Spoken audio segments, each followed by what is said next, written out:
मित्रांनो बघा, लग्न झालेल्या बायकांचे असे 3 इशारे मी तुम्हाला सांगणार आहे. जे 3 इशारे ना, जर तुम्हाला कोणती पण लग्न झालेली बाई, ज्या बाईचं वय ना 30 ते 35 वर्षांच्या पुढे आहे, जिला 2-3 पोरं आहेत, अशी लग्न झालेली बाई जिला तुम्ही ना भाभी बोलू शकता, अंटी बोलू शकता. सो अशी भाभी किंवा एखादी अंटी किंवा एखादी ना वयस्कर बाई तुम्हाला जर ते 3 इशारे तुम्हाला जर देत असेल ना, तर तुम्ही समजून जा की ती बाई ना आपल्या नवऱ्यापासून ती अजिबात खुश नाही आहे. तिला तिचा नवरा ना अजिबात आवडत नाही आणि म्हणजे तिला तुम्ही ना तिच्या नवऱ्यापेक्षा पण जास्त तुम्ही तिला आवडता आणि तिला ना तुमच्या सोबत झोपायचं आहे. होय मित्रांनो, तिला तुमच्या सोबत ना झोपायचं आहे, कारण तिला ना तिच्या नवऱ्याकडून सुख भेटत नाही आहे. कारण मित्रांनो, बायकांना असे इशारे परपुरुषाला तेव्हाच देतात जेव्हा त्यांना ना तो परपुरुष त्यांना आवडत असतो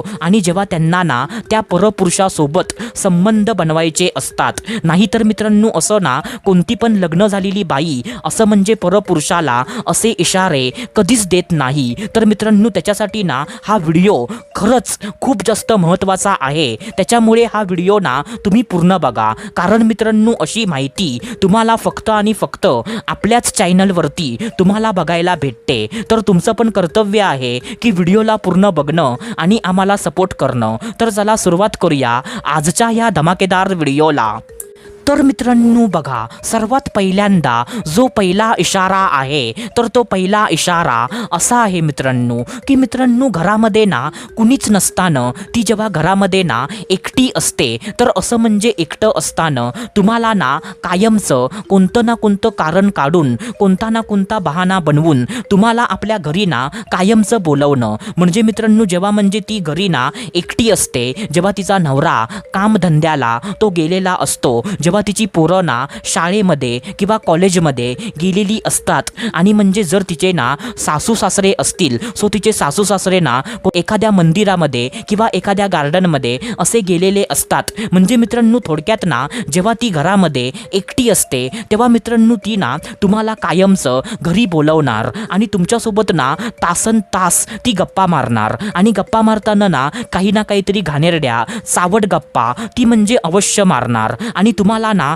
चिकटण्याचा ती प्रयत्न करणार, तुमची जास्त ना तारीफ करणार. असं म्हणजे तुम्हाला ना एकट्यामध्ये बोलवून तुमच्यासोबत ना असं काहीतरी करणार मित्रांनो. तर मित्रांनो, जर कोणती पण भाभी ना किंवा एखादी बाई तुम्हाला ना असं घरामध्ये एकटं असताना तुम्हाला जर बोलवते आणि तुमच्यासोबत ना तासन तास गप्पा मारते आणि तुम्हाला ना चिकटण्याचा, तुम्हाला स्पर्श करायचा प्रयत्न करते, तर तुम्ही समजून जा की त्या बाईला ना तुम्ही खूप जास्त तिला आवडता आणि त्या बाईला ना तुमच्यासोबत झोपायची इच्छा आहे. म्हणजे जर तुम्ही ना थोडासा पुढाकार घेतलात, तर ती बाई ना लगेच तुमच्यासोबत ना झोपायला तयार होणार, कारण त्या बाईला ना आतून तिला आधीपासून अशी इच्छा आहे. तर मित्रांनो, हा इशारा ना तुम्ही लक्षात ठेवा.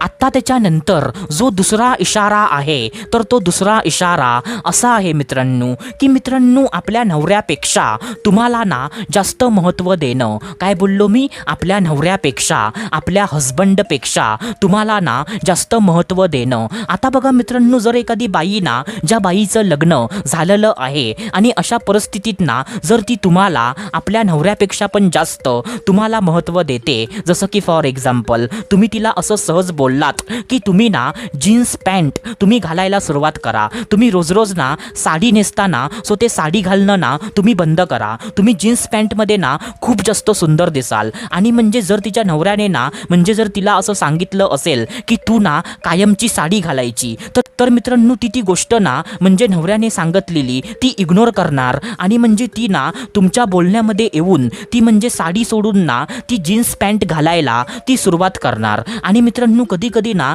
तुमचा ती सल्ला पण घेणार की जसं की फॉर एक्झाम्पल, अरे मी ना अशा प्रॉब्लेममध्ये मी फसली आहे आहे. सो मी आता काय करू, माझे म्हणजे सासू सासरे ना असं बोलत होते. सो मी काय करू, म्हणजे मला उद्या ना एखाद्या लग्नामध्ये मला जायचं आहे, तर मी ना कोणते कपडे घालू, मी ना कोणत्या कपड्यामध्ये जास्त सुंदर दिसते, असं म्हणजे तुमच्याकडून ना ती सल्ला पण घेणार. म्हणजे मित्रांनो, जो सल्ला ना तिला तिच्या नवऱ्याकडून घ्यायला पाहिजे, तर तोच सल्ला ना, तीच ॲडवाईस ती तुमच्याकडून घेणार. तर तुम्ही समजून जा की ती बाई ना तुम्हाला तिच्या नवऱ्यापेक्षा पण जास्त तुम्हाला महत्त्व देत आहे. आणि त्याचा अर्थ ना हा असाच आहे की म्हणजे ती ना आपल्या नवऱ्यापासून ती खुश नाही आहे. तिला तिचा नवरा ना अजिबात आवडत नाही आणि तिला तुम्ही ना तिच्या नवऱ्यापेक्षा पण जास्त तुम्ही तिला आवडता आणि तिला तुमच्यासोबत ना संबंध बनवायचे आहेत, असाच त्याचा अर्थ होतो मित्रांनो. तर ह्याला पण तुम्ही ना लक्षात ठेवा.